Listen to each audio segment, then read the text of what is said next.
Bro, ni kitu gani au ni activities gani ambazo zinapendeza ukiwa unasubiri majina ya kuitwa kwenye usaili wa uhamiaji?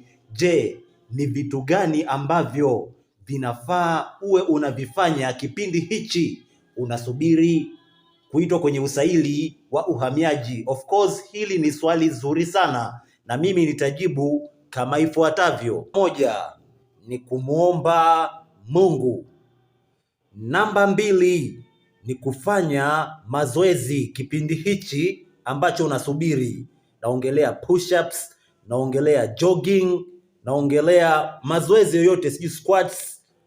Namba 3 ni kujifunza communication skills au kuboresha namna ya kuongea. Mfano, unamwona afande yule pale anapita, namna ya kumuuliza maswali, namna ya kuzungumza na afande, namna ya kujenga urafiki na maafande.